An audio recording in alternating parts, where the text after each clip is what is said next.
Now what do you mean by that? The word itself says that the interview which is conducted through telephone, where the researcher will contact the respondents through telephone and collect all the information.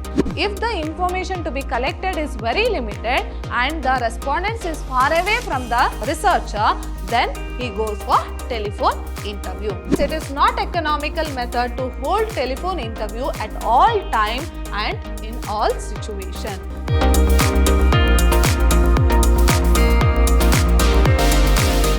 Hello everyone, I am Harshita, lecturer, Department of Commerce, Vidhyaashram First Grade College, the Temple of Excellence, Mysuru.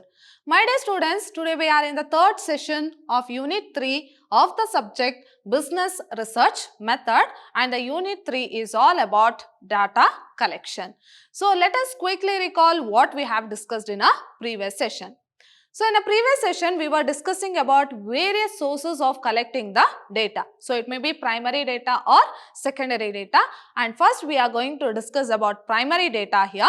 So where we have learnt about communication methods. So which are the various types of communication methods.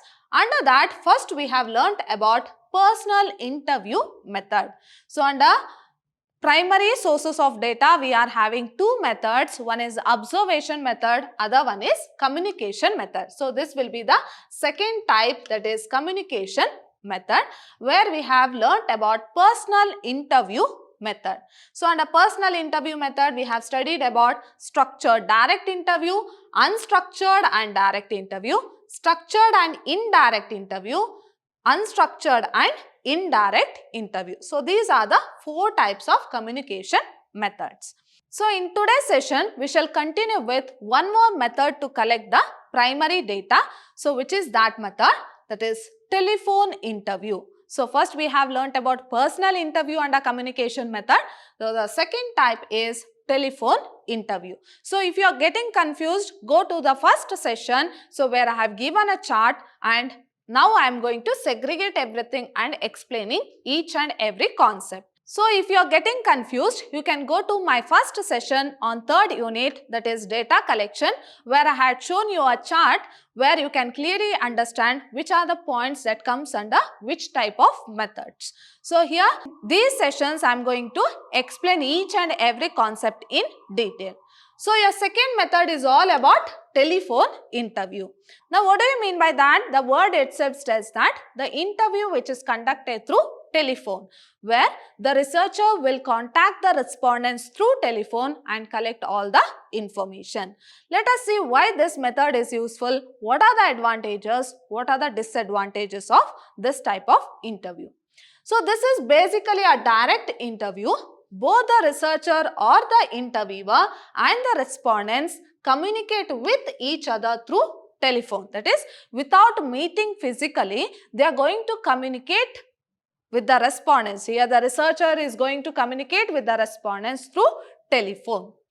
So the use of this method is appropriate when the researcher and the respondents are situated away from one another. Now why this telephone interview method is useful? Because here the researcher cannot contact each and every person personally. So what he does? So if they are far away, then interviews them through telephone and collect the information. This method is appropriate when the information to be collected is limited. So this method is useful when the information to be collected by the researcher is limited, because the researcher can't speak to the respondents for 3 to 4 hours like personal interview. So here, if the information to be collected is very limited and the respondents is far away from the researcher, then he goes for telephone interview. And when it is decided to collect the information quickly and economically. So sitting at one place, the researcher calls the respondents and collects the information. So it is very time consuming. So it is very less time consuming and very economical, because he need not go personally and collect the information. Suppose you want to collect the information for 2 minutes. In such cases, whether it is useful for the researcher to meet the respondent and collect the information? No. So sitting at one place, he can call him through telephone and collect the information. So if the information to be presented is too short, at the same time, if the respondent is far away from the researcher, in that situation, he can go for telephone interview. In United States, a wide area telephone services provided by the Bell system is being used for telephone interviews. This is a great medium for telephone interviews. So, they are going to use the telephone to collect the information from all the respondents. Let us see what are the advantages of telephone interview. Of course, the first advantage is that it is fast and economical. So, like personal interview, here the researcher need not meet each and every respondents personally and collect the information, because the respondents might be situated far away from the researcher. In that situation, they can directly contact through telephone and collect the information. So, it is fast as well as economical. It can get a much better response from the respondents through telephonic interview. So, I have told you it is suitable for those type of information where the information to be gathered from the respondent is very short or very limited. In such cases, they can easily contact the respondents and collect the information. Next one is, it is more appropriate for executives who do not wish to spend time for personal interviewing. So, here what happens? Suppose if the researcher wants to meet an executive of an organization who do not have sufficient time to spend with the interviewer, in such cases, for 2 minutes he can call him and collect the information. Next one is, it enables to obtain feedback whenever respondents feel free. So, whenever the respondents feel free, he can directly call them and take the feedback from them. It does not cause embarrassment to the respondents. So, it does not irritate the respondents. So, in personal interview, they have to be prepared for that. They have to sit together for hours together. They have to give the information. So, this is bit difficult for the respondents, but in case of telephone interview, it is very easy. So, through telephones, so some respondents might be scared to face the interviewer. In such cases, they can directly contact through telephone. Now, coming to the limitations of telephone interview, let us see what are the limitations of telephone interview. So, the first one is, only limited information can be obtained through this method. So, this I have told you. So, if the researcher wants more information and if the respondent is far away, in that situation, hours together speaking in telephone is very difficult. So, more information cannot be gained through telephone interview. So, this will happen only through personal interview. So, the information is too long, or if the information to be collected is more, then this telephone interview method is not suitable. It is suitable only for small information to be collected. That is, only limited information can be collected through telephone interview. Next one is, it is not suitable for lengthy conversation. So, this I have already told you, like personal interview, they cannot speak lengthily in telephone interview. So, it is not suitable for lengthy conversation. It is not possible to observe the physical behavior of the respondents. So, you might have studied. So, you have already studied about one type of collecting the data is observation method. So, through personal interview, here the researcher can personally visit the respondents. He will see the observation, or he will see the behavior of the respondents through observation.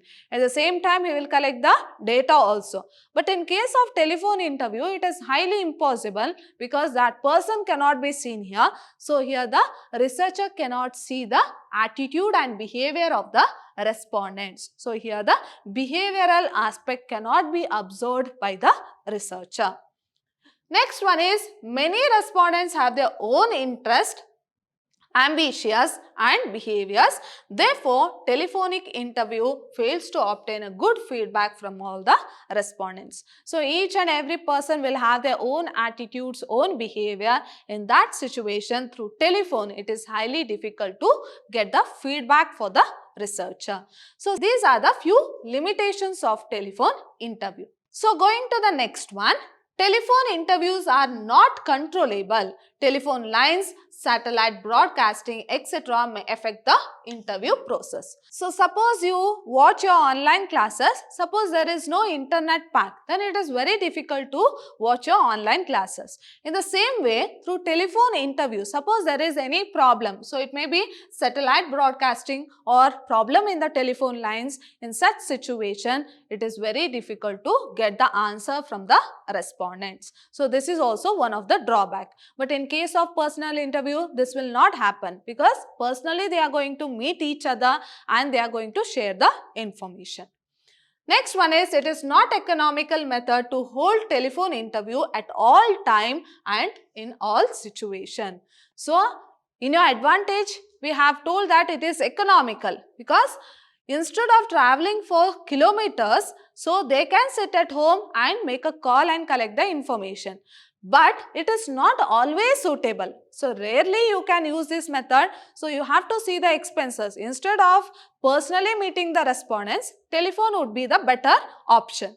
But it doesn't mean that you should always meet the respondents through telephone only, or you have to always contact the respondents to telephone only. So this will not happen. So it is not that economical method to contact the respondents each and every time for the information.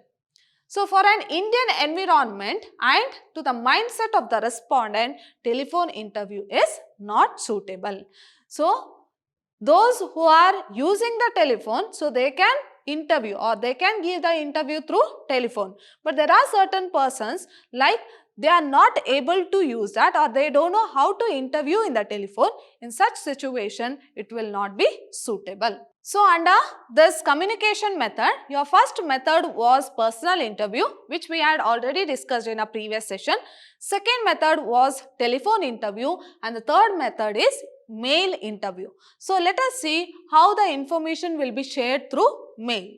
So in mail interview, the interviewer or the researcher does not meet the respondents. So same as like telephone interview, they are not going to meet the respondents.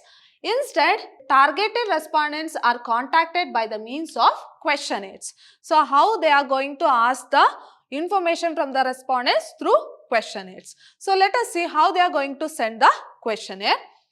So through questionnaire, the targeted group of respondents are contacted and their feedback or opinion are collected in the form of filled questionnaire by post. So here the word itself says that here the questionnaire will be sent through mail or through post, where the respondent will fill that and they will return it back.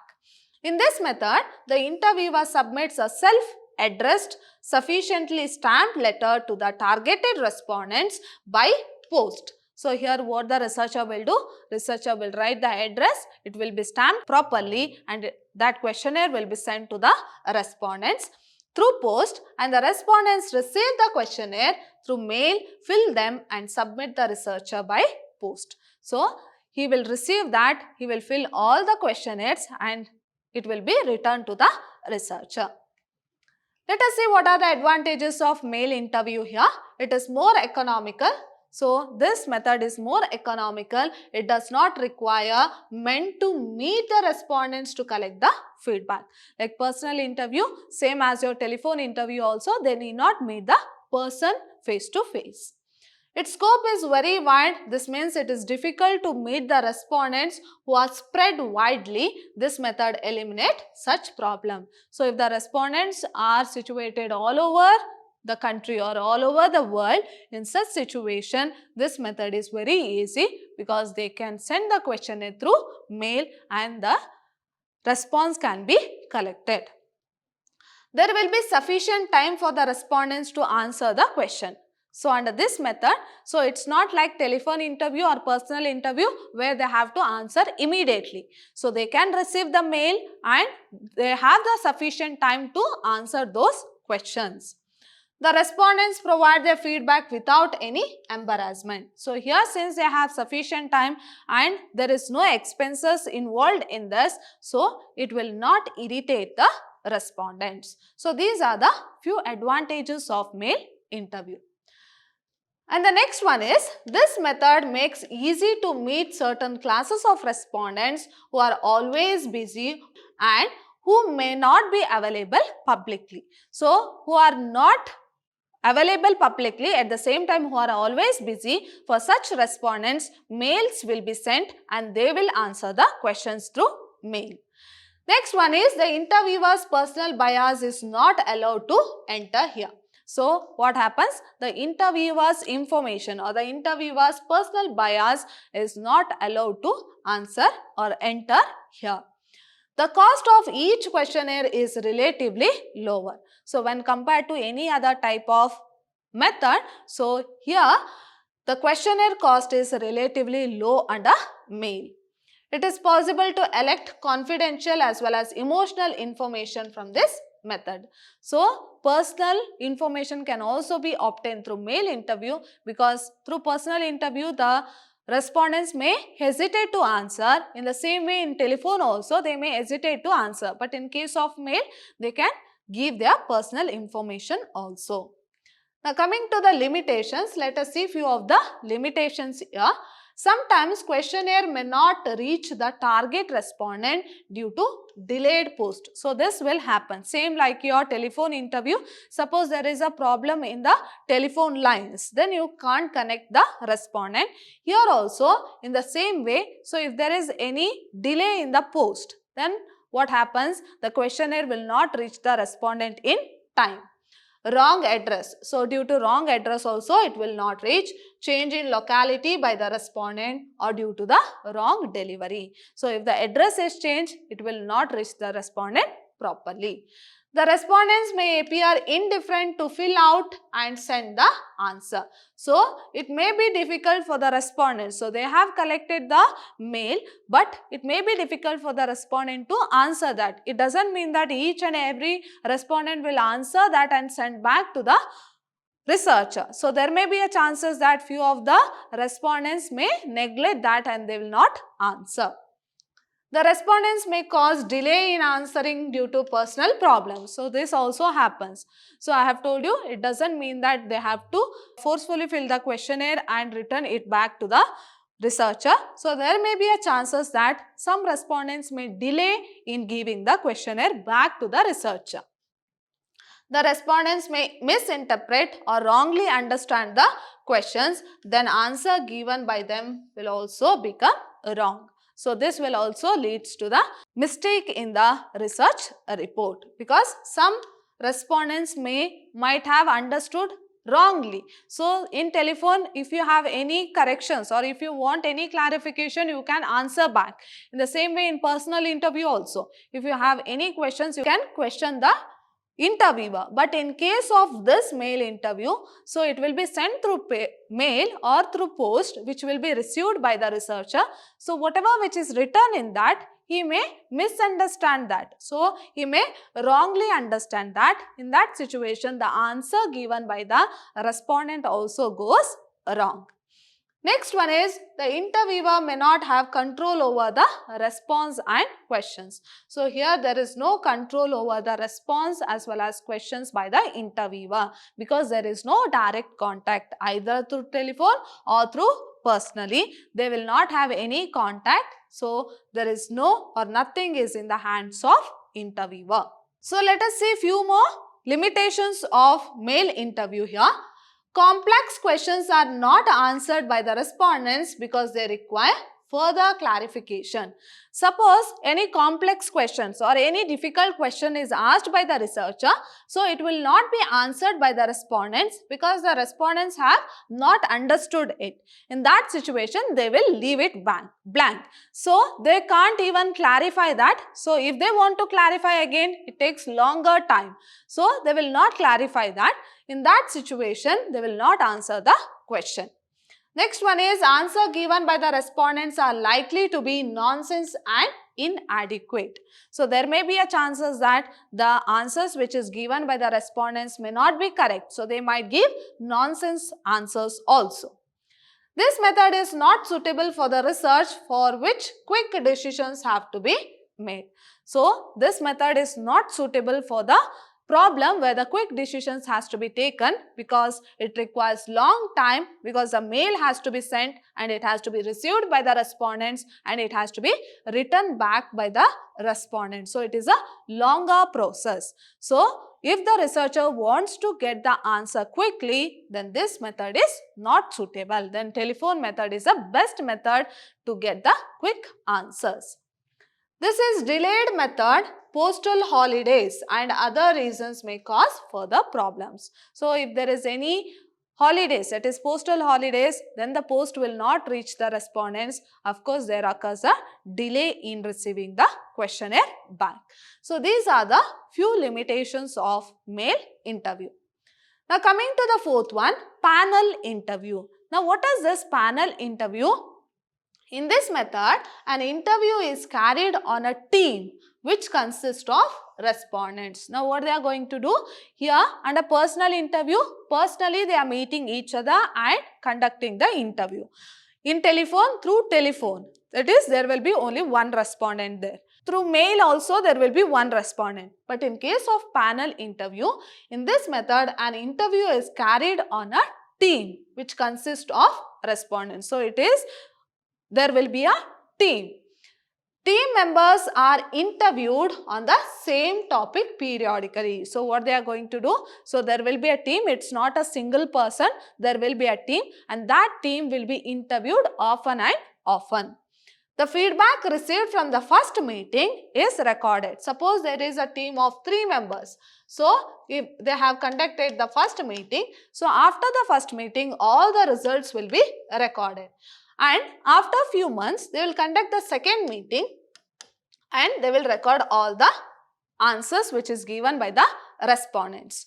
So the feedback received from the first meeting is recorded and it is compared with the feedback received from the subsequent meetings and the improvements. So from the first meeting, whatever they have given the answer, it will be recorded. In the same way, second meeting's answer also will be recorded and it will be compared from one meeting to another meeting. And they are going to see what is the improvements in that.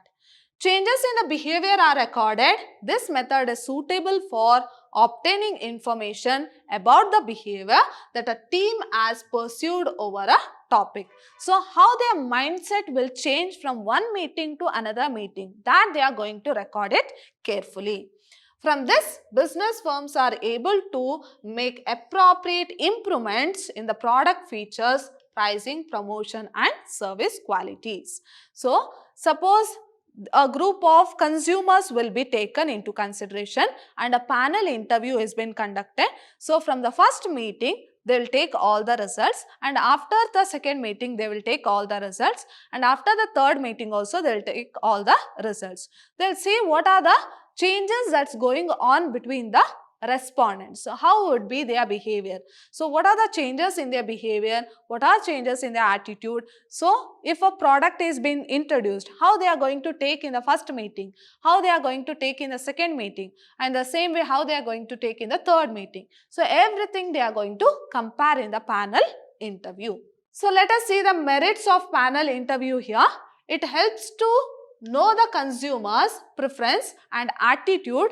So it helps in knowing the consumer's preference and attitudes toward the product, price, changes and promotional changes. So it's based on relating to a particular product.